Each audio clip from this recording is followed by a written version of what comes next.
రానున్న చుక్కలే విన్నా గాని కదిలించలేదా కాస్త కూడా నీ మనసుని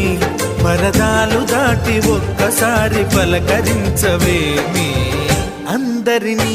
ఇలా వెంటపడి అడగాల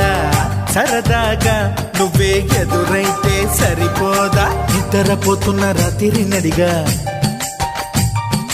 గుటికి చేరిన గువ్వల నడిగా